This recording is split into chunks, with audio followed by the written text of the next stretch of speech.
Meiosis 1 लिख रहा है एनाफेज, मियोसिस 1 का एनाफेज, समझ रहे हैं आप लोग? मैंने स्टेप्स एटलीस्ट नाम लिख रखा है आपको, तो आपको मेरी बातें समझ आ रही होंगी, ठीक है। जब मियोसिस 1 का एनाफेज है, यहाँ सेल की प्लॉइडी के ऊपर कोई फर्क नहीं पड़ा है, यहाँ पे देखिए नहीं पड़ा है ना, सेल की प्लॉइडी के ऊपर यहाँ पे कोई भी फर्क नहीं पड़ा है। बट मियोसिस 2 जब ये लिख रहा है, तो क्या आपको यहाँ पे येलो वाले जो हैं, ये अभी भी यहाँ पे 2 दिख रहे हैं आपको? नहीं, मतलब अभी ये है, लेकिन इसके एंड में ये जो देने वाला है आपको फाइनल सेल डिवीजन करने के बाद, यहाँ देखिए साफ साफ जो चीजें हैं आपको क्लियर नजर आ रही है। ये जो येलो वाला है, ये गया 1, ये गया 2 इसका, और ये इसका 1 यहाँ चला गया, और इसका ये 1 जो है वो यहाँ चला गया। कुल मिला के ये जो जर्म सेल्स हैं, ठीक है, ये सारा फसाद जो हुआ है, जो प्लॉइडी यहाँ पे हाफ हो गई है, ठीक है, वो किसकी वजह से हुआ है? मियोसिस। तभी ये चैप्टर जो है बार बार बार बार बार बार आपको मियोसिस की याद दिला रहा है, कह रहा है माइटोसिस क्या है, माइटोसिस तो बच्चों वाला है, वो तो खैर पढ़ा ही है आपने, उसकी पढ़ाई तो आप करके आए ही हैं, ठीक है। अब देखिए आगे हम लोग बढ़ते हैं, यहाँ पे आगे जब हम हम लोग जब पढ़ाई करना स्टार्ट करते हैं, तो उसमें सट्टन एंड बवेरी ने दिया तो था क्रोमोसोमल थ्योरी ऑफ इनहेरिटेंस, उसमें कोई ऐसा नहीं है बहुत नई बात सिखाई थी इन्होंने, बताया कि जीन्स का जो बिहेवियर है वो क्रोमोसोम के बिहेवियर के पैरेलल होता है। तो कौन सी नई बात हो गई? कुछ नई बात तो है नहीं उसमें, ठीक है।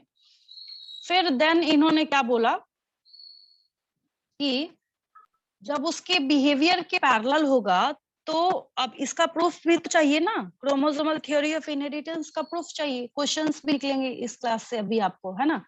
तो इसका जब प्रूफ चाहिए, तो अब थॉमस हंट मॉर्गन साहब आएंगे। नाम क्या है उनका? मॉर्गन है, ठीक है। थॉमस हंट मॉर्गन उनका नाम है, और मॉर्गन साहब की खासियत ये है कि उन्होंने ड्रोसोफिला, जैसे कैसे हम लोग मेंडल साहब का नाम जानते हैं, हर कोई जानता है, हर बच्चा जानता है कि मेंडल जो है उन्होंने पी प्लांट के ऊपर काम किया, ये आप 10वीं क्लास से पढ़ते आ रहे हैं, ठीक है। लेकिन जब हम लोग यहाँ पे क्रोमोसोमल थ्योरी ऑफ इनहेरिटेंस की बात करते हैं, किसकी बात करते हैं? जब हम लोग यहाँ पे क्रोमोसोमल थ्योरी ऑफ इनहेरिटेंस की बात करते हैं, chromosomal theory of inheritance, chromosomal theory of inheritance की जब बात करते हैं, तो यहाँ पे पहली चीज जो आपको अपने दिमाग में प्रिंट करनी है वो क्या है? वो यही है कि पहले तो आप सट्टन एंड बवेरी का नाम याद कर लीजिए, ठीक है। तो इसके लिए हम लोग जिनका नाम याद करते हैं वो है सट्टन एंड बवेरी, ठीक है। तो यहाँ पे पहली चीज तो ये है, प्रपोज्ड बाय, ऐसे ही लिख देती हूँ शॉर्ट में, दोबारा रिपीट करने की क्या जरूरत है। क्वेश्चन भी किया है आप लोगों ने इसके ऊपर, प्रपोज्ड बाय सट्टन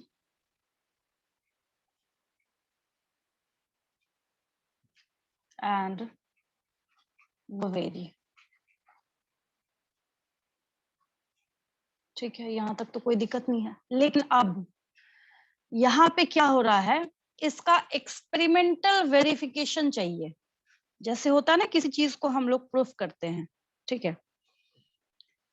तो एक्सपेरिमेंटल वेरिफिकेशन की जब हम लोग बात करते हैं, ऐसे मैं लिख देती हूँ यहाँ पे, कि जब हम लोग बात करते हैं एक्सपेरिमेंटल वेरिफिकेशन की, हाँ भाई चलो ठीक है मैंने बता दिया है, तो इसको आगे जाके कोई अच्छा एक्सपेरिमेंटल प्रूफ करके दिखा रहा है। तो एक्सपेरिमेंटल वेरिफिकेशन, एक्सपेरिमेंटल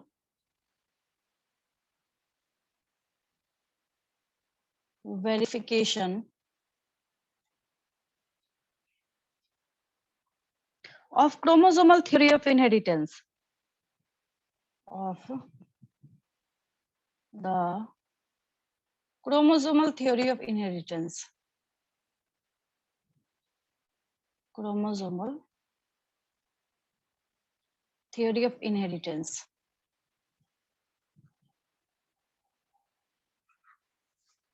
किसने दिया था? ये थॉमस हंट मॉर्गन ने। Inheritance.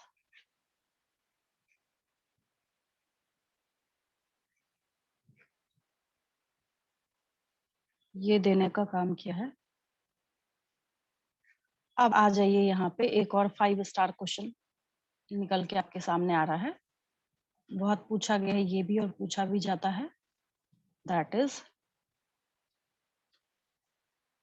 Thomas Hunt, TH Morgan बोला जाता है इनको। THOMAS,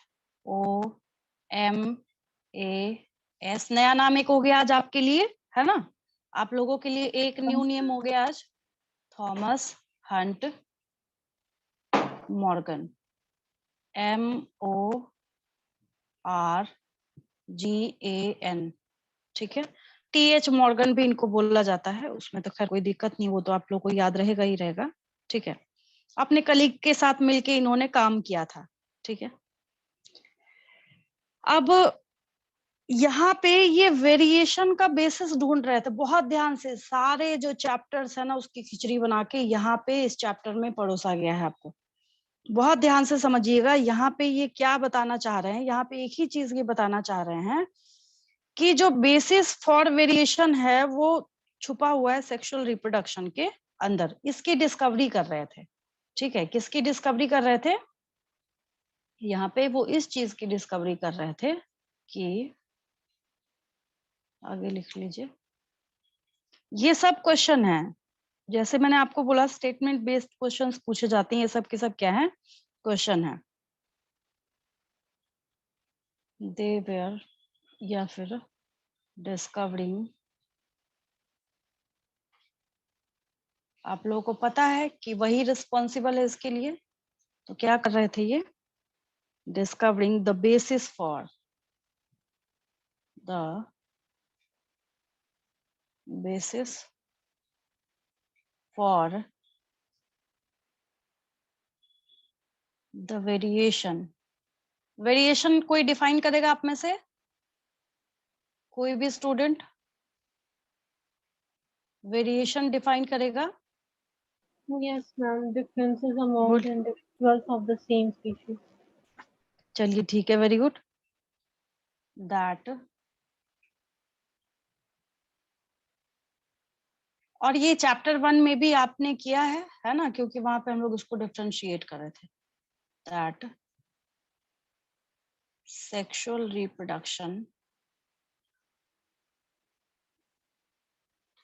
जो कि किसकी वजह से होता है? सेक्सुअल रिप्रोडक्शन की वजह से होता है, प्रोड्यूस्ड, ठीक है। इन्होंने जो अपना वर्क किया था वो फ्रूट फ्लाई के ऊपर किया था। ये भी क्वेश्चन है, साइंटिफिक नेम इसका ड्रोसोफिला मेलानोगास्टर आता है, इसके ऊपर भी क्वेश्चन आपसे पूछा जाता है, ठीक है। तो मैं एक ड्रोसोफिला जो है वो लगा देती हूँ यहाँ पे, पहचानते हैं आप लोग इसको। फ्रूट फ्लाई ऐसा नहीं है कि कोई दूसरी दुनिया की चीज है,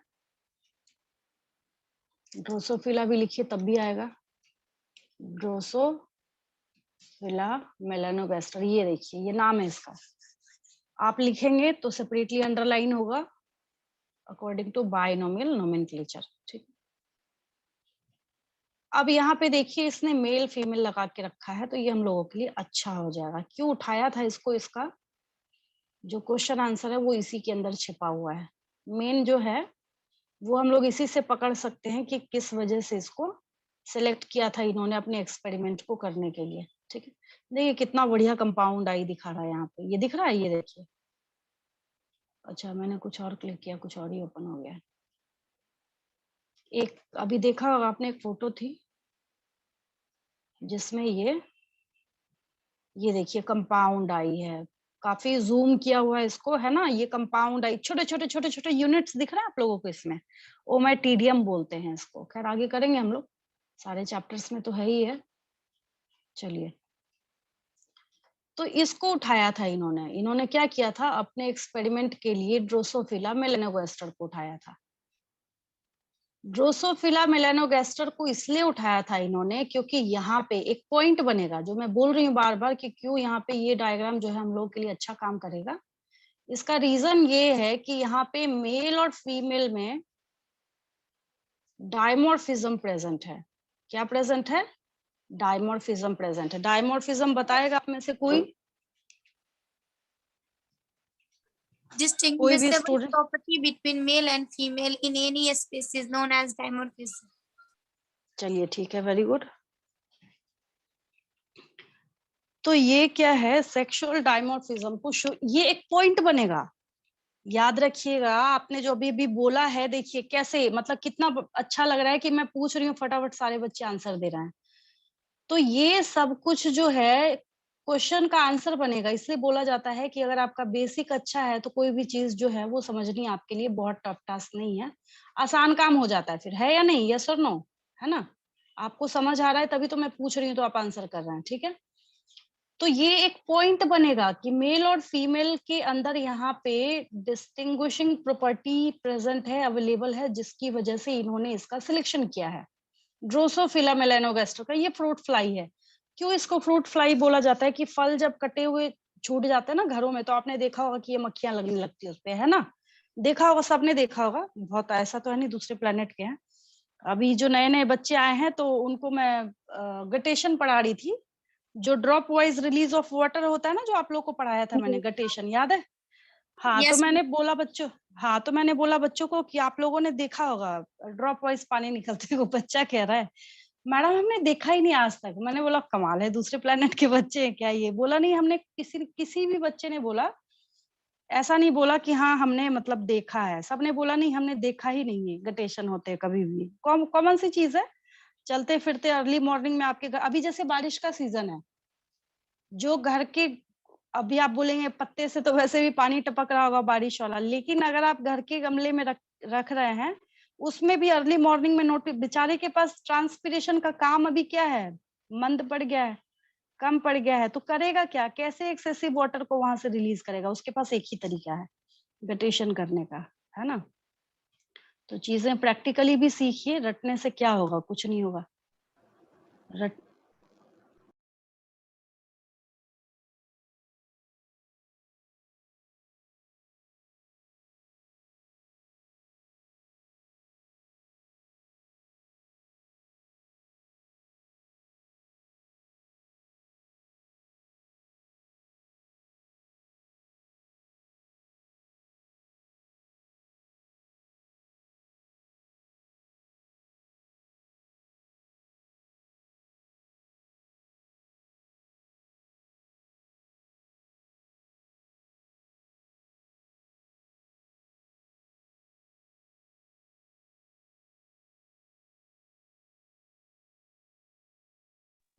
Ma'am,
है यहाँ पे कि मॉर्गन ने जो यहाँ पे यूज किया है, इस्तेमाल किया है एक्सपेरिमेंट के लिए अपने, वो कौन सा ऑर्गेनिज्म है? वो फ्रूट फ्लाई है, ठीक है। तो यहाँ पे लिख लीजिए, बहुत छोटे छोटे होते हैं। मॉर्गन सेलेक्टेड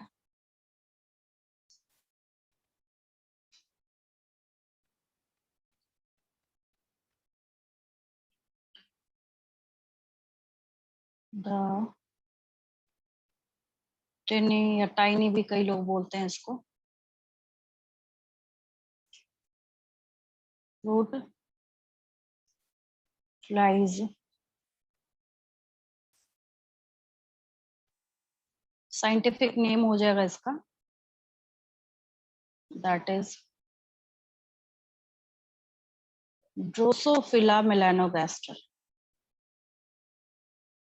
ड्रोसोफिला, अच्छी बात ये है कि जैसे प्रोनाउंसिएशन है वैसी स्पेलिंग है। देखिए ड्रोसोफिला DROSOPHILA, ये तो सीधा साधा है, ठीक है, ड्रोसोफिला हो गया। मेलानोगास्टर तो यहाँ पे MELANOGASTER,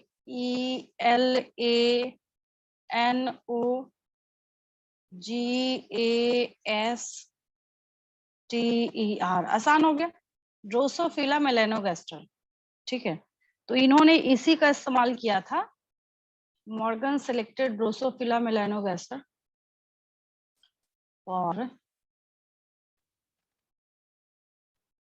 his experiments, और his experiments। याद है पी प्लांट वाला जब वहां पे आया था तो एक क्वेश्चन आपसे पूछा गया था कि क्यों इस्तेमाल किया गया है पी प्लांट का, मतलब मेंडल के द्वारा, मेंडल ने पी प्लांट का यूज क्यों किया है, ठीक है, फॉर हिज एक्सपेरिमेंट्स। तो यहाँ पे क्वेश्चन आता है, 3 नंबर का क्वेश्चन है बोर्ड एग्जाम का, देख लीजिएगा, आपको किसी न किसी ईयर पक्का मिल जाएगा, कंफर्म्ड मिल जाएगा। यहाँ पे भी वैसे ही क्वेश्चन पूछा जाता है कि क्यों इस्तेमाल किया है फ्रूट फ्लाई का, दुनिया जहान में इतने सारे ऑर्गेनिजम्स अवेलेबल है, यही मिला था इनको अपना एक्सपेरिमेंट करने के लिए, कुछ और भी, किसी और भी चीज का, किसी और ऑर्गेनिज्म का यूज कर सकते थे ये, है ना।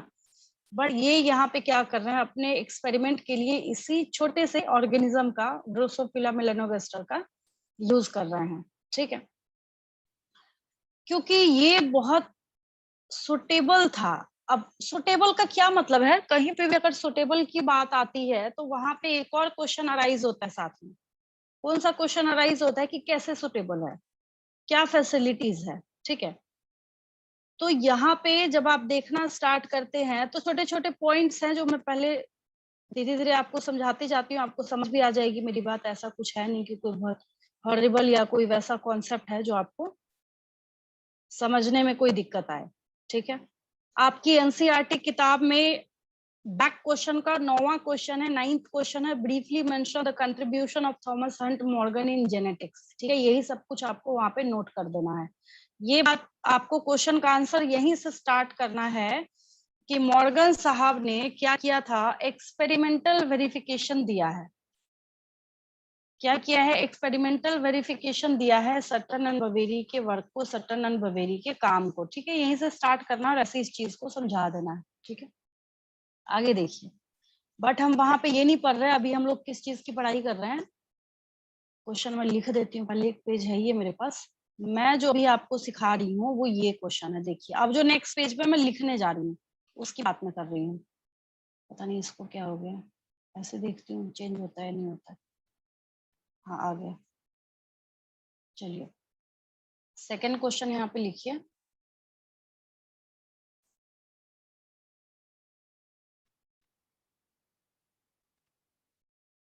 Why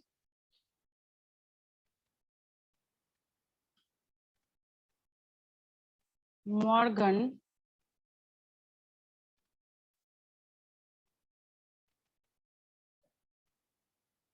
selected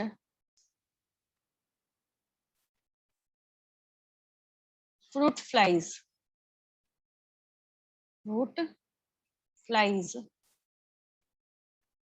for his experiments, 3 marks का क्वेश्चन है ये, ठीक है, फॉर हिज एक्सपेरिमेंट्स। इस क्वेश्चन का आंसर अब मैं बताने जा रही हूँ आपको।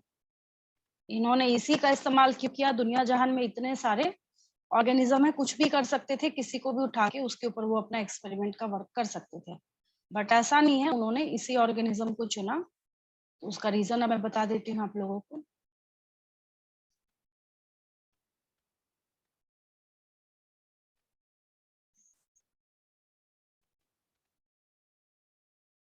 चलिए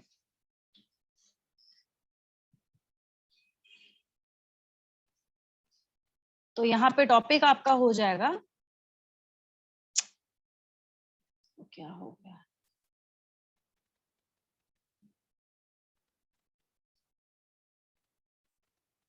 फिर यही आ गया,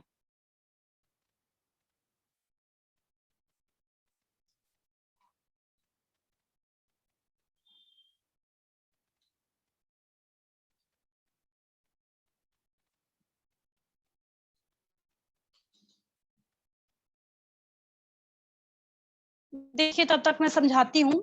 पहला पॉइंट, फर्स्ट पॉइंट मैं बोल भी रही हूँ साथ में। देखिए फर्स्ट पॉइंट जो है वहां पे आप ये लिखिएगा कि इनको सिंथेटिक मीडियम पे ग्रो किया जा सकता है। इजी सिंथेटिक कुछ भी दे दीजिए खाने पीने के लिए, कहीं पे कुछ कटा वटा फल वल रख दिया आपने, थोड़ा सा वेजिटेबल वेस्ट प्रोवाइड कर दिया, फ्रूट वेस्ट आपने छिलके विलके प्रोवाइड कर दिया, ये बेचारा वहां पे सरवाइव करने लगेगा। ठीक है, इसको कहीं कोई दिक्कत नहीं आएगी, वहां पे इजिली वहां पे अवेलेबल होगा। ठीक है, देन जब हम बात करना स्टार्ट करेंगे तो दूसरी चीज ये है कि ये जो ड्रोसोफिला मेलानोगास्टर है, ठीक है, it poses well defined sexual dimorphism. NCERT ने सेक्सुअल डायमॉर्फिज्म नहीं लिखा है, उसने उसको दूसरे तरीके से लिखा है, बट मैं आपको समझाती हूँ यहाँ पे। तो हम लोग जो अभी यहाँ पे पढ़ाई कर रहे हैं, दैट इज रीजंस, ये चल भी वैसी रहा है धीरे धीरे, ये reasons for selection of Drosophila melanogaster bye Morgan. ठीक है, इसकी हम लोग पढ़ाई कर रहे हैं, तो इसको धीरे धीरे मैं आपको समझाना स्टार्ट करती हूँ।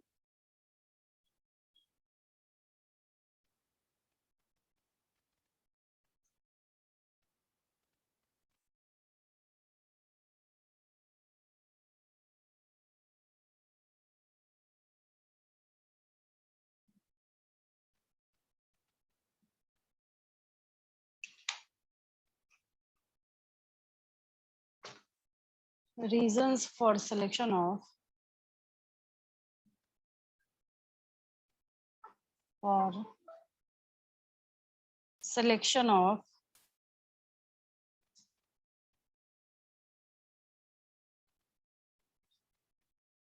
ड्रोसोफिला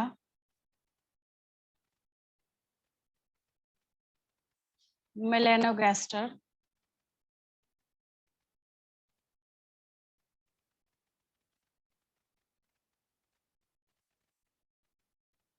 सबको सेपरेटली अंडरलाइन करना है आपको, bye Morgan.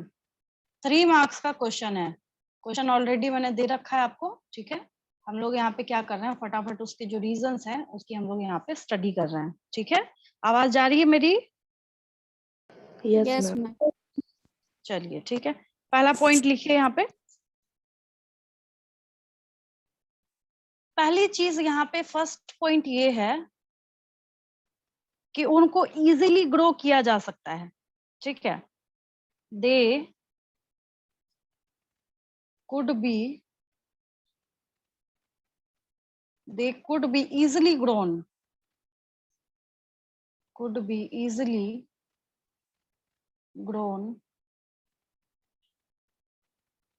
on simple synthetic medium, है ना।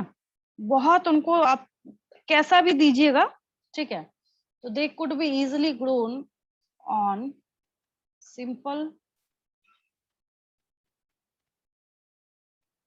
synthetic medium,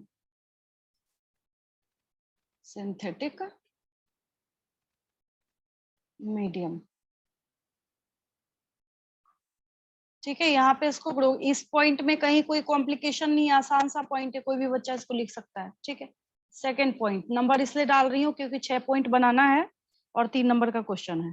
ठीक है, तो यहाँ पे इसको ग्रो किया जा सकता है। ठीक है, दूसरा पॉइंट, दे मतलब यही Drosophila, they are easily available. इसमें कोई दिक्कत है ऐसा तो नहीं हिमालय पर्वत पे जाना पड़ रहा है इसको लाने के लिए, वो भी एक बहुत बड़ा चैलेंज है। दे आर इजिली अवेलेबल, ये फर्स्ट पॉइंट भी लिख सकते थे हम लोग, बच्चों वाला है। बहुत इजिली क्या है, आपको ये मिल जाता है, अवेलेबल है, कहीं से भी पकड़िए, एक्सपेरिमेंट करना स्टार्ट कर दीजिए, है ना। थर्ड हम लोग यहाँ पे कर रहे हैं। तीसरा पॉइंट जो है दैट इज, अब एक चीज देखिए, इसका जो लाइफ साइकिल है वो काफी शॉर्ट होता है। ठीक है, तो ऐसे लिखिए इसको, पहले आप हेडिंग डाल दीजिए शॉर्ट लाइफ साइकिल। अब पता चला आप उसको टॉर्टोइस को, कछुए को उठा के ले आए, तो जो साइंटिस्ट करना चाह रहा है एक्सपेरिमेंट, उसके पहले बेचारे साइंटिस्ट की डेथ हो जाएगी, तो बेचारा रिजल्ट कैसे देखेगा, है ना। तो यहाँ पे एक इम्पॉर्टेंट पॉइंट है, हमेशा इसका उल्टा पॉइंट करके सोचिएगा। जब कभी भी आपको ऐसा लगे ये पॉइंट हम लिख क्यों रहे हैं, तो इसका उल्टा करके सोचिएगा, आपको खुद ही आंसर मिल जाएगा। अगर आप लॉन्ग लाइफ साइकिल वाले को पकड़ते हैं तो रिजल्ट देखने के पहले वो बंदा ही पता चला कि वही नहीं रहेगा, तो बेचारा रिजल्ट देखेगा कौन, है ना। तो इसको शॉर्ट लाइफ साइकिल की वजह से भी चुना गया है, ठीक है। तो इसको कंप्लीट कर दीजिए। They complete their life cycle, they complete their life cycle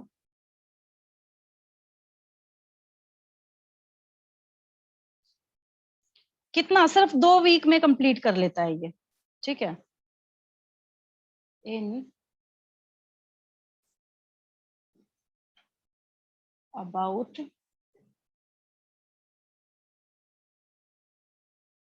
2 weeks, बस कहानी खत्म। तो जिस वजह से ज्यादा वेट नहीं करना है ना, 10-15 दिन वेट किया, बस रिजल्ट मिल जाता है। तो ये तीसरा रीजन है। चौथे रीजन की तरफ हम लोग चलते हैं। फोर्थ रीजन क्या है, ठीक है। अब देखिए यहाँ पे, अगर आप एक सिंगल मीटिंग कराइएगा, क्या कराइएगा, इस मेल और फीमेल में अगर आप सिंगल मीटिंग कराइएगा तो सिंगल मीटिंग से ही बहुत सारे प्रोजेनीज प्रोड्यूस होते हैं, ये भी एक बहुत बड़ा रीजन है, ठीक है। तो लिख लीजिए, a single meeting, a single meeting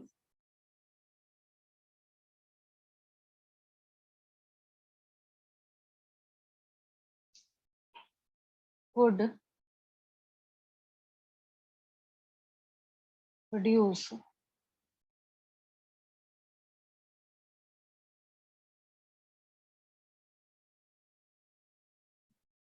large number of progenies,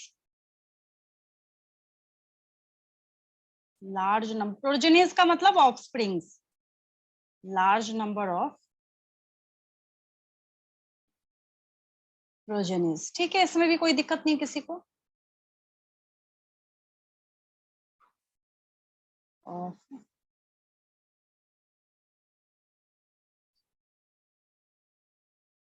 progenies,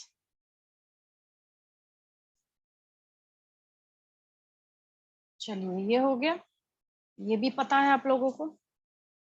fifth लिखिए, पांचवा जो है। अब देखिए हम लोग ऐसे कर रहे हैं इसको, हम लोग क्या लिख रहे हैं इसको, इसने नहीं लिखा है बट हम लोग यहाँ पे लिखेंगे, क्योंकि आपको मैंने सिखाया है। अभी अभी आपने बोला भी है, किसने बोला था, कश्यप ने बोला था, Yes, ma'am. Sexual dimorphism. हाँ चलिए, सही आवाज पहचाना मैंने, सेक्सुअल डायमॉर्फिज्म, ठीक है। ये प्रेजेंट होता है सेक्सुअल डायमॉर्फिज्म। अब मैं लिख देती हूँ ये होता क्या है। इसका मतलब है कि यहाँ पे there was a clear differentiation, was a clear differentiation। बहुत ज्यादा बारिश हो रही है, उधर भी हो रही है क्या? Yes, Yes, ma'am. रुकने का नाम ही नहीं ले रहा है, ऐसा लग रहा है फ्लड ही आ जाएगा बस। There was a clear differentiation, वापस पता चल रहा है कि हम लोग बैक वाली सेंचुरी में जा रहे हैं, नहीं सब कुछ धीरे धीरे बैक होता जा रहा है। There was a clear differentiation of the sexes. क्या मतलब है इसका, मेल फीमेल को हम इजिली पहचान सकते हैं। इसका ये मतलब है कि द मेल एंड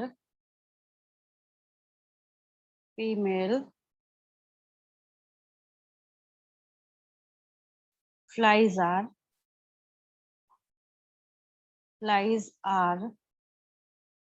easily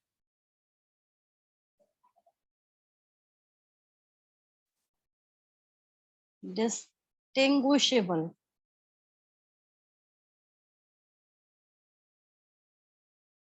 पहले डिस्टिंग्विश लिख लीजिए, है ना। कई बार बच्चे बोलते हैं मैडम हमें डिस्टिंग्विशेबल लिखने में दिक्कत आती है, उसके पीछे एबल लगा दीजिए तो हो जाएगा डिस्टिंग्विशेबल, बस हो गया ये। ठीक है, दोनों में हम इजिली क्या कर सकते हैं, फर्क हम लोग कर सकते हैं। ठीक है, 6 जो है वो बहुत इंपॉर्टेंट पॉइंट है जो बच्चे लिखना भूल जाते हैं बार बार। ठीक है, कि लो पावर का माइक्रोस्कोप भी लैब में अवेलेबल होता है, हाई पावर वाला भी होता है, लो पावर वाला भी होता है। तो इसका जो हेरिडिटरी वेरिएशंस है ना, ठीक है, वो लो पावर माइक्रोस्कोप से भी आप लोग देख सकते हैं। ठीक है, तो ऐसे लिख लीजिए, यहीं से स्टार्ट कीजिए ताकि आपको पता चले कि एग्जाम में अगर हेरिडिटरी वेरिएशन याद रहा तो आगे तो आप लोग स्मार्ट है, बना ही लीजिएगा point. Hereditary variations,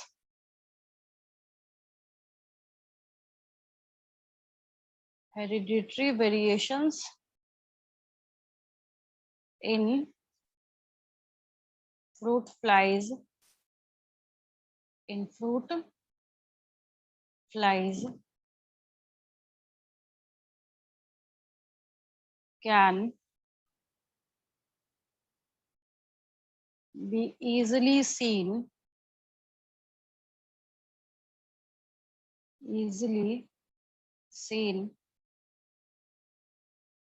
with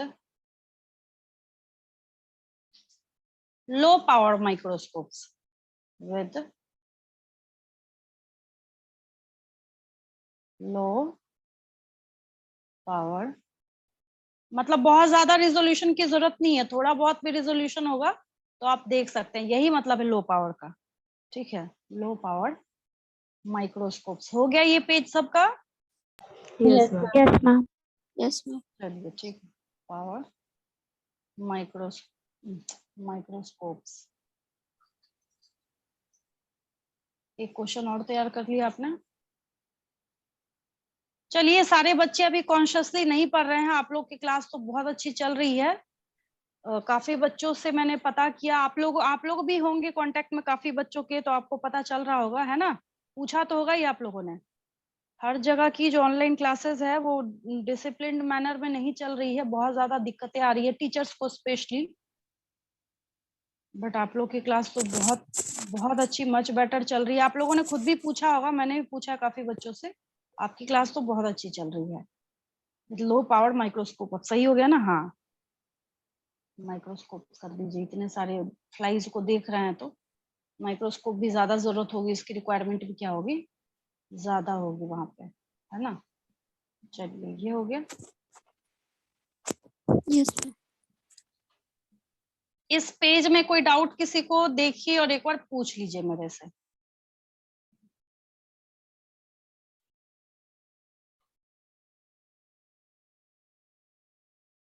No, ma'am.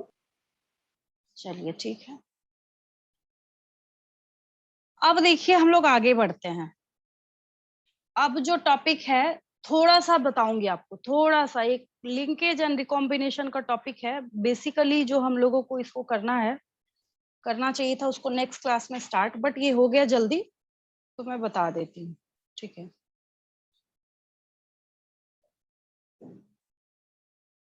इसको ऐसे समझिए, देखिए, जब आपको लिंकेज एंड रिकॉम्बिनेशन समझना है, क्या समझना है, क्योंकि अब जाके जो फीचर्स है ना, जो अभी तक हम लोग, आपको पता है अभी जो ये हमने ड्रोसोफिला के ऊपर एक्सपेरिमेंट किया है, और इसके कैरेक्टर्स को लेके जब डाई हाइब्रिड क्रॉस बनाया जाएगा, मेंडल साहब का रूल रेगुलेशन हिसाब किताब यहाँ पे नहीं चलेगा, वो डिस्टर्ब हो जाएगा। ठीक है, तो हम लोग यहाँ पे जो टॉपिक करने वाले हैं वो है लिंक। अपने आप देखिए, मैंने लिखा भी नहीं ड्रोसोफिला, खुद ही ये लिख रहा है linkage map of Drosophila, linkage and recombination. बहुत रेयर होता है कि इसको बढ़िया से डायग्राम्स में दिखाए, कभी कभार तो मैंने सेव करा है डायग्राम को। चलिए, सबसे जीरो लेवल से मैं यहाँ से समझाती हूँ आपको। ये किसको निकाला, सबसे जीरो लेवल, आप समझ जाए तो उसी में बहुत बड़ी बात है। अगर आपको बातें समझ आ जाए तो ये भी ठीक है, कलरफुल जितना हो उतना अच्छा आपके लिए, इसको समझने में भी कहीं कोई दिक्कत नहीं है। कैसे होता है, तो ऐसे होता है। थोड़ा सा 11 तो आएगा, वो तो हर जगह परेशान करेगा आपको, उसी का रोल ही है, उसमें भी मैंने ये सारी चीजें आपको दिखाई भी थी और बताई भी थी, ठीक है। तो इस तरीके से इन चीजों को आप समझ सकते हैं। चलिए, कहाँ गया ये? अब 1 बाय 1 करके मैं आपको बताना स्टार्ट करती हूँ। पता नहीं कहाँ गया, देखती हूँ इसको हटा के। अच्छा, यहाँ तो है। चलिए, कलर है तो मैं यहाँ पे इजिली आपको समझा सकती हूँ। जो हम लोग यहाँ पे क्या पढ़ रहे हैं, लिंकेज एंड रिकॉम्बिनेशन के बारे में जो हम लोग चर्चा कर रहे हैं, ठीक है। तब मुझे आपको बताने में कोई भी दिक्कत नहीं आएगी। यहाँ पे कौन कौन से कलर के क्रोमोसोम दिख रहे हैं आप लोगों को, बताइए तो इस फर्स्ट वाले डायग्राम में। 17 ग्रीन और कौन सा कलर दिख रहा है? रेड तो ऐसा लग रहा है कि हाँ रेड है। चलिए ठीक है, रेड है। यहाँ पे लाइट कम है तो ब्राउन जैसा दिख रहा है। ऐसे तो नहीं, क्रॉप कर देती हूँ, इस बंदे की फोटो तो नहीं चाहिए। चलिए इसको हटा देती हूँ। देखिए, यहाँ पे भी जो ये क्रोमोसोम है, इसको भी थोड़ा ध्यान से देखिए। यहाँ पे भी आपको एक और चीज देखने को मिल रही है। क्या? जो स्पेशल चीज यहाँ पे है वो ये है, और स्पेशलिटी ये है इसकी कि पहले तो एक कलर का क्रोमोसोम है, वहां पे तो खैर कोई दिक्कत नहीं है, वहां कोई प्रॉब्लम नहीं है। प्रॉब्लम कहाँ आनी शुरू होगी? जब आपको ये समझाना पड़ेगा कि क्रोमोसोम्स के ऊपर जो जीन्स प्रेजेंट होते हैं, क्या प्रेजेंट होते हैं? जीन्स प्रेजेंट होते हैं, ठीक है। तो वो जीन्स क्या करते हैं वहां पे? आपस में, जिसको हम लोग बोलते हैं ना आदान प्रदान, कॉमन लैंग्वेज में, हिंदी में, ठीक है। कई बार ऐसा होता है कि एक्सचेंज हो जाते हैं। क्या होते हैं? एक्सचेंज होते हैं। अब आप बोलेंगे हमें समझ नहीं आया कैसे, क्या एक्सचेंज हो रहा है, किस तरीके से हो रहा है ना? तो उसको समझने के लिए एक और सिंपल सी चीज है जो मैं यहाँ पे बताती हूँ आपको। देखिए, चलिए अब मैं बताना स्टार्ट करती हूँ। काफी है, इतना लगा दिया मैम, मैंने। ये भी उसी के थ्रू होता है क्या, रिकॉम्बिनेशन नॉड्यूल जो पढ़ाया था 11th में? हाँ बिल्कुल वही है, बिल्कुल वही है ना? जो मैंने वहां पे आपको बोला था, बिल्कुल एज इट इज वही है। यहाँ पे कहीं कोई दिक्कत नहीं है। जो मैंने आपको बोला भी था, अभी तो मैं बता तो रही हूँ, बट ये आपको 12th क्लास में आएगा, है ना, principles of inheritance and variation में, ठीक है। वही चीज है, इसमें कुछ भी अलग नहीं है। अभी मैं लिख नहीं रही, आपने नोटिस करा होगा जेनेटिक्स में हमेशा हर चीज पहले मैंने आपको समझाई है, उसके बाद खुद ही आपने लिख लिया है उसको। एक बार मैंने आपको समझाया है तो देखिए, एक जो यहाँ पे आपको क्रोमोसोम दिख रहा है, एक का कलर कैसा है? ग्रीन है। ग्रीन कैसा है? ग्रीन ग्रीन वाले पे मैं येलो चला रही हूँ समझाने के लिए। ग्रीन है। कैसा है? ग्रीन है। कोई दिक्कत नहीं। नो मैम ये क्या है? ग्रीन है। क्या है ये? ग्रीन है। ग्रीन ठीक है, इसमें भी कोई दिक्कत नहीं। इस पे मैं डार्क रेड है, मरून टाइप्स जो भी है, उसके ऊपर मैं ये रेड चला रही हूँ। एक रेड है, इतने में तो कोई दिक्कत नहीं है ना किसी को? ठीक है, ठीक है, सही बात है। अब यहाँ पे समझिए, जो मैंने आपको बोला था और उस पेज पे लिखा हुआ है, होमोलोगस क्रोमोसोम्स, याद आया? क्या यस लिखा है? होमोलोगस क्रोमोसोम्स, ठीक है। अगर ये ग्रीन वाला क्रोमोसोम 1 है, अगर ये रेड वाला क्रोमोसोम 2 है, अगर आप एक आर्म को, ये जो आर्म सेंस के, इनको क्रोमेटिड्स बोलते हैं हम लोग। क्या बोलते हैं? क्रोमेटिड्स बोलते हैं। यहाँ पे एक बहुत ही अच्छी और उम्दा लाइन लिखी हुई आपके लिए। ये आपको यहाँ पे बताने की कोशिश कर रहा है और बोल रहा है नॉन सिस्टर क्रोमेटिड्स के बीच में। यहाँ पे क्या बोल रहा है? कह रहा है कि ये क्रॉसिंग हो तो रही है, बट ये किसके बीच में हो रहा है? Cross over between non sister chromatids. अगर ग्रीन वाले के ही दोनों आर्म के बीच में हो जाता तो हम बोलते सिस्टर क्रोमेटिड के बीच में हो रहा है। बात समझ आ रही है मेरी? यस तब हम लोग क्या बोलते हैं कि सिस्टर क्रोमेटिड के बीच में हो रहा है। आप जानिए कि अगर एक ही क्रोमोसोम है और अगर उसकी वजह से कोई चीज होगा तो हम लोग उसको बोलेंगे सिस्टर क्रोमेटिड। अगर उसकी वजह से नहीं हो रहा है तो हम उसको बोलेंगे नॉन सिस्टर क्रोमेटिड्स। क्या बोलेंगे? Non sister yes, non sister chromatids, हमेशा याद रखिएगा, ठीक है। तो यहाँ पे ये क्रॉसिंग ओवर जो है ये किस किस के बीच में हो रहा है, अगर आप इसको देखना और एनालाइज करना स्टार्ट करें, ठीक है, तो वहां पे आपको एक और छोटी सी बात समझ आएगी कि यहाँ पे ये जो दोनों है, रेड और ग्रीन जो है, ये दोनों, ठीक है, ये जो रेड और ग्रीन है ये दोनों, ये पोर्शन इतना, अब सही हुआ ये, हाँ इतने में हो रहा है बस, यहाँ पे अदला बदली चल रही है, मेरी बात समझ आ रही है? सिर्फ इस रेड और ग्रीन के बीच में यहाँ पे हो चाहे यहाँ पे हो कैसे भी हो, बट कुल मिला के मॉडल ऑफ द स्टोरी ये है, और बात ये है कि सिस्टर क्रोमेटिड्स के बीच में तो नहीं हो रहा है। मेरी बात समझ आ रही है? अगर मैं आपसे पूछूं कि आप सिस्टर क्रोमेटिड का क्या मतलब समझते हैं, तो सेम क्रोमोसोम के क्रोमेटिड आर्म्स की जब हम पढ़ाई कर रहे होते हैं, देख रहे होते हैं, समझ रहे होते हैं, तो उसको हम लोग सिस्टर क्रोमेटिड्स बोलते हैं। बट जब हम लोग यहाँ पे 2 क्रोमोसोम्स के क्रोमेटिड्स के बीच में अदला बदली कराने का काम कर रहे हैं, तो ये क्या हो गया? ये हो गया नॉन सिस्टर क्रोमेटिड्स। अब एक और चीज देखिए, एक और इम्पोर्टेंट चीज है यहाँ पे, वो क्या है सो देखिए, इस रेड वाले का कुछ हिस्सा जो है ये यहाँ आ गया, दिख रहा है? यस यस और नो? Yes ma'am. ठीक है, कहाँ चला गया? यहाँ चला गया, ठीक है।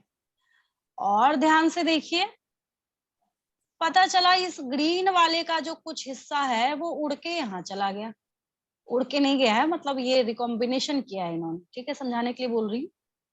ठीक उसी तरीके से अगर आप नीचे भी यहाँ देखना स्टार्ट करते हैं, तो ये यहाँ पे इस रेड वाले का जो कुछ पोर्शन है वो देखिए यहाँ चला गया है ना? यस और ये तो काफी घुमाना पड़ेगा, नहीं तो ये कट जाएगा। समझिए यहाँ पे इस ग्रीन वाले का जो कुछ पोर्शन है, इस जो है यहाँ पे इस ग्रीन वाले का जो कुछ पोर्शन है इसका, ये कहाँ गया है? ये इसको घूमते घूमते, ये लिखा हुआ मैं काटना नहीं चाहती, बट समझाने के लिए चलिए इतना कर देती हूँ, कोई दिक्कत नहीं है। ये यहाँ चला गया, दिख रहा है सबको? है ना? क्या लिखा जा रहा है यहाँ पे? Exchange of DNA between non sister chromatids, ठीक है, नॉन सिस्टर क्रोमैटिड्स के बीच में अदला बदली हो रही है, ठीक है। अब एक और चीज समझिएगा यहाँ पे, अब आप सोच रहे होंगे कि इस दूसरे डायग्राम में ये ABCDEFGHI क्या कर रहा है, ये है ना? आपके दिमाग में क्वेश्चन राइज हो रहा होगा इस वाले में। होता ये है कि देखिए ए के सामने यहाँ पे ए लिखा है, ए के सामने क्या लिखा है? ए लिखा है। बी के सामने क्या लिखा है? बी लिखा है। क्लास जब स्टार्ट होती है तो हर बैच में, ईच एंड एवरी बैच में, क्योंकि ये आपने लिंकेज एंड रिकॉम्बिनेशन 11th में देखा था, but cell cycle and cell division chapter सारे बच्चों ने उतने अच्छे से नहीं करा होता है, तो मेरा मोस्टली जो है पूरा 1.5 घंटा इसको समझाने में जाता है, लिंकेज एंड रिकॉम्बिनेशन को समझाने में, हमेशा हर बैच में, ठीक है। 2 मिनट्स और समझाती हूँ, उसके बाद असाइनमेंट क्वेश्चंस में कंप्लीट कर दूंगी, फिर नेक्स्ट क्लास में फिर इस डायग्राम को दिखा के फिर 0 से स्टार्ट करके फिर से मैं आपको समझाऊंगी। अगर आपका लिंकेज एंड रिकॉम्बिनेशन समझा वो बहुत अच्छा है, बहुत सारी चीजें समझेंगे अभी आप इसके ऊपर बेस्ड, आपको जीन मैपिंग समझ आएगी, आपको मॉर्गन का वर्क समझ आएगा, लिंकेज क्या होता है सो समझ आएगा, रिकॉम्बिनेशन क्या होता है सो समझ आएगा, सारी चीजें आपको समझ आएंगी, ठीक है। यहाँ भी देखिए, इधर भी देखिए थोड़ा सा, ए है तो ए के सामने इसने ए लिखा है, कोई दिक्कत?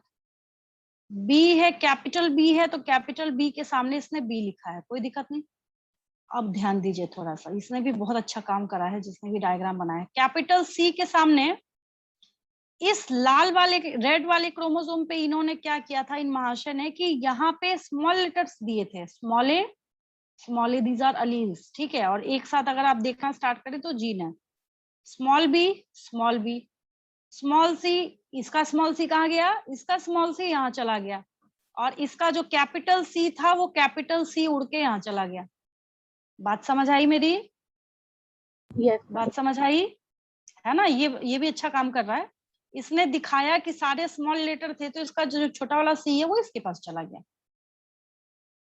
रिकॉम्बिनेंट क्रोमोसोम हो गया, ये भी रिकॉम्बिनेंट क्रोमोसोम हो गया, इसमें भी अदला बदली मिक्सिंग है, ये भी रिकॉम्बिनेंट क्रोमोसोम हो गया, इसमें भी अदला बदली मिक्सिंग है। ये भी नहीं बोल सकता मैं प्योर हूँ, ये भी नहीं बोल सकता मैं प्योर हूँ, तो कहाँ से मेंटेन होगा 9331 का रेशियो? जब यहाँ पे जेनेटिक मेकअप और जेनेटिक जीनोटाइप का ही तो सारा खेल था ना, मैंने आपको बहुत अच्छे से डाई हाइब्रिड क्रॉस में सिखाया कि भाई जीनोटाइप लिखने में अगर आप गलती करेंगे तो आपका रिजल्ट गलत हो जाएगा। तो यहाँ तो जीनोटाइप खुद ही गलती कर रहा है, ठीक है। यहाँ पे जीनोटाइप अपने आप ही खुद को ही बदल रहा है। तो अब जाके इसके बाद क्या होने वाला है, इसके बाद होने वाला ये है कि यहाँ पे ये रिकॉम्बिनेशन, अब आपके दिमाग में एक क्वेश्चन आ रहा होगा कि ठीक है, जब आप बार बार यहाँ पे बोल रहे हैं कि ये रिकॉम्बिनेशन है, रिकॉम्बिनेशन है, रिकॉम्बिनेशन है, then what is linkage. Recombination तो बहुत आसान सा है, आप यहाँ पे समझिए ये फेर बदल अदला बदली हो गई, दैट इज रिकॉम्बिनेशन। फिर आपके दिमाग में यहाँ पे आएगा कि लिंकेज क्या होता है, ठीक है। तो यहाँ पे लिंकेज जो है, अब इसको देखिए, ए बी सी डी ऐसे ऐसे करके कई बार ऐसा होता है कि 2 जीन्स, मान लीजिए मैंने यहाँ पे ये ए जो है इसको मैंने पूरा ब्लैक कर दिया आपको समझाने के लिए, बेचारा छुप ही गया, इसको मैं रब करते ऐसे समझाती हूँ। देखिए, मान लीजिए कि ये जो ए है और ये जो बी है, ये बहुत ज्यादा टाइटली लिंक्ड है। लिंक मतलब समझते हैं ना, जुड़ा हुआ, इतना समझते हैं नहीं समझते हैं, है ना। लिंक मतलब जब कोई चीज जुड़ी हुई है तो उसको हम लोग लिंक्ड बोलते हैं, ठीक है। तो जब ये आपस में लिंक्ड होते हैं तो बेचारा इतना टाइटली लिंक्ड है, ठीक है, कि पता चला कि अगर कहीं जाना है या फिर कुछ करना है तो दोनों साथ साथ आएगा जाएगा। तो लिंकेज और रिकॉम्बिनेशन जो है वो दोनों एक दूसरे के अपोजिट होते हैं। खैर इसके बाद तो मैं आपको नेक्स्ट क्लास में कराती हूँ, लेकिन एक छोटा सा क्वेश्चन जरूर है कि लिंकेज जो टर्म है, ठीक है, ये मॉर्गन साहब ने ही दिया था।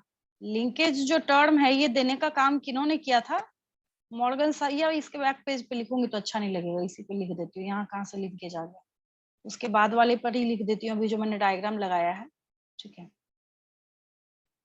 नेक्स्ट पेज एक हम लोगों के पास ये वाला।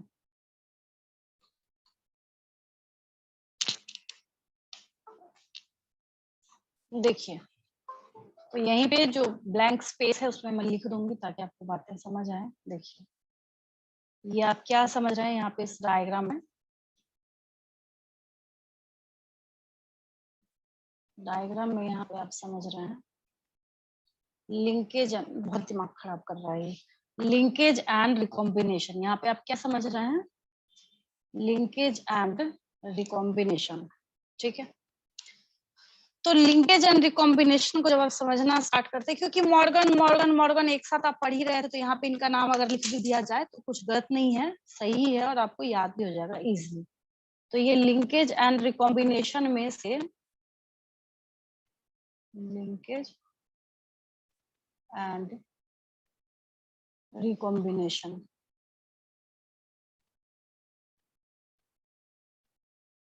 जो लिंकेज का टर्म है, लिंकेज एंड रिकॉम्बिनेशन में से जो टर्म क्या है, लिंकेज है, ठीक है। इसके बारे में जब हम लोग बात करें तो यहाँ पे मैं लिख देती हूँ द टर्म लिंकेज, यहाँ पे लिख लीजिए द टर्म लिंकेज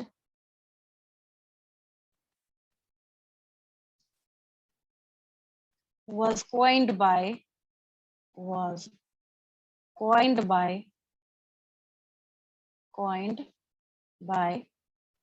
मॉर्गन, इन्होंने ही दिया था, ठीक है। अच्छा ही टर्म है, जो जैसा काम करता है वैसा नाम दिया है इन्होंने, है ना। ऐसा भी नहीं है कि आगे जाके एक है कोडिंग स्टैंड, आगे पढ़ाऊंगी मैं आपको 6 चैप्टर में, कोडिंग स्टैंड नाम रखा है बट वो बेचारा कभी कोड ही नहीं करेगा, उसका नाम रख दिया कोडिंग स्टैंड। तो वैसा कुछ नहीं है, यहाँ पे कम से कम काम के अकॉर्डिंग उसका नाम तो रख रहे हैं, है ना। अब जो ये असाइनमेंट क्वेश्चन का पेज है मैं कंप्लीट कर देती हूँ इसको, इसको आने दीजिए, हाँ आ गया, ये कंप्लीट कर देती हूँ मैं इसको। और जैसी डिटेलिंग होगी तो जो सारी चीजें हैं वो और अच्छे से आपको क्लियर हो जाएंगी फिर। चलिए, एक तो वही क्वेश्चन लिख लेते हैं हम लोग, third question.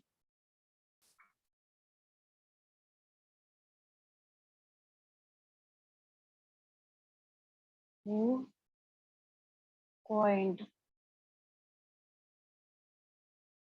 the term linkage.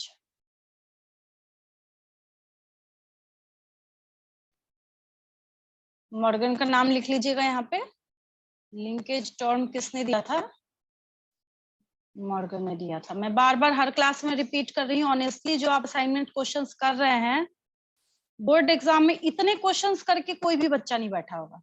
अगर आप ऑनेस्टली कर रहे हैं तो अब ये नहीं कि असाइनमेंट क्वेश्चन लिखा ऐसे बिना मन के क्वेश्चन के आंसर कर रहे हैं, तो उसकी बात मैं नहीं कर रही। अगर आप ऑनेस्टली कर रहे हैं थोड़ोली, तो आपसे ज्यादा क्वेश्चंस करके तो कोई भी बच्चा नहीं जाएगा। सब यही सोचते हैं, जितने स्टूडेंट्स होते हैं ना, सबके दिमाग में यही बात होती है, अच्छा ठीक है अभी पढ़ लेते हैं, एग्जाम टाइम में क्वेश्चन करेंगे। यहीं पे बच्चा सबसे बड़ी मिस्टेक करता है। उसको ये बात नहीं पता कि उसको उसके पढ़ने के नंबर नहीं मिलने वाले हैं, क्वेश्चन के आंसर करने के नंबर मिलने वाले हैं, है ना। चलिए, अब जितना आपको समझ आए आप लिख सकते हैं तो ठीक है, नहीं तो मैं नेक्स्ट क्लास में बता दूंगी। ये क्वेश्चन ना भी हो स्पेस छोड़ दीजिएगा, मैं लिख रही हूँ यहाँ पे। हालांकि आप लोग लिख सकते हैं, नहीं तो थोड़ा सा क्लास 11th की किताब निकालिएगा और cell cycle and cell division में प्रोफेज 1 के सब फेजेस पढ़ना स्टार्ट कीजिएगा। What do you understand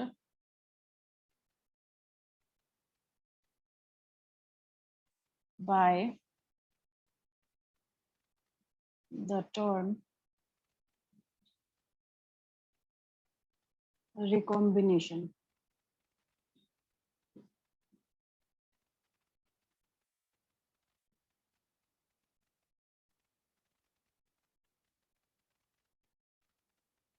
next question लिखिए।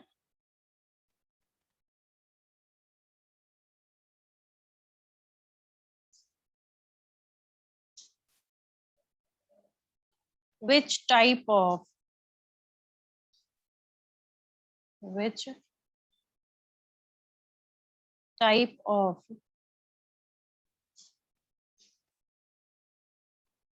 cell division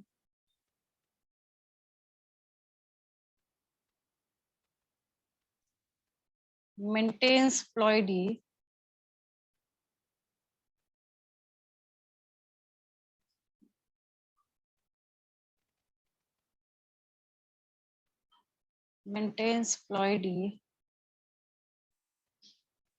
from one generation to another generation? क्या होगा आंसर? Meiosis. हाँ ठीक है, वेरी गुड। Yes. हाँ, one generation to another generation.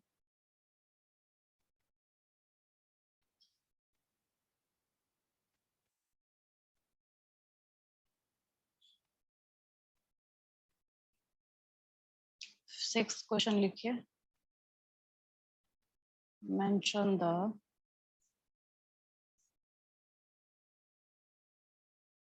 scientific name of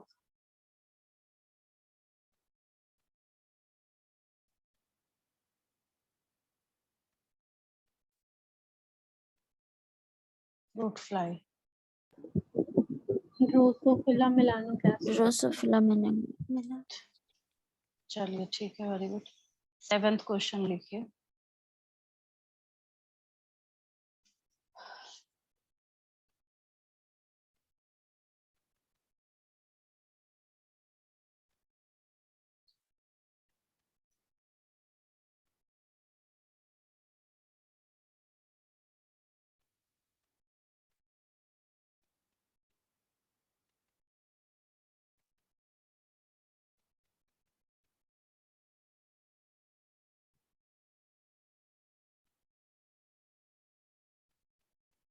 चलिए एक क्वेश्चन ऐसे बना रही हूं मैं।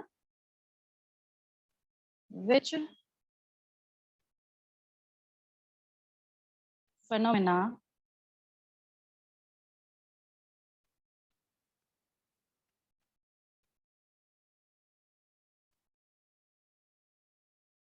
maintains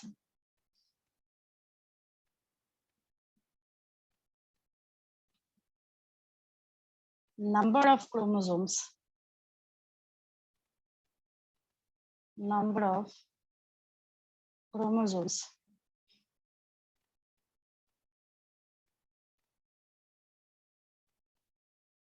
during mitosis? अब बोलिए। फेनोमेना है।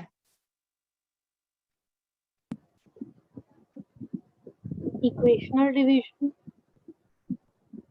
डीएनए रेप्लिकेशन लिख दीजिएगा इसमें, ठीक है। कह रहा है कि कौन मेंटेन करता है नंबर ऑफ क्रोमोसोम को, 46 था तो 46 Yes, 46 देने, हाँ कहाँ से देगा बेचारा, डीएनए रेप्लिकेशन करेगा तभी दे सकता है, ठीक है। 7th क्वेश्चन 8th क्वेश्चन लिखिए।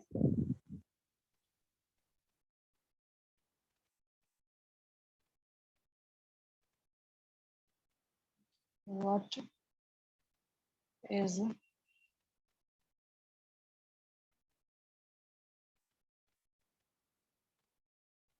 सेक्सुअल डायमॉर्फिज्म, पता है आपको, लिख लीजिएगा, लिखा हुआ भी है।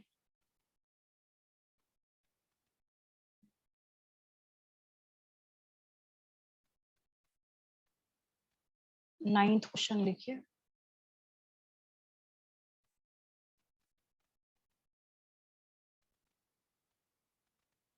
Who gave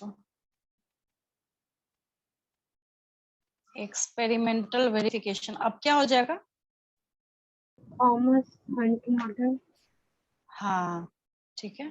Who gave experimental verification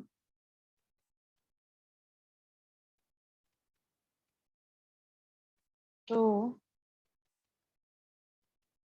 chromosomal theory of inheritance,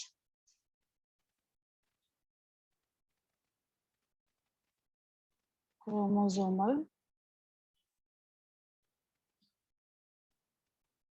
theory of inheritance।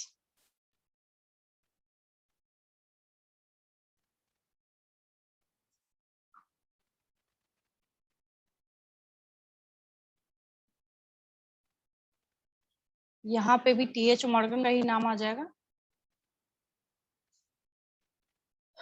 आखिरी क्वेश्चन लिख लीजिए, 10th क्वेश्चन।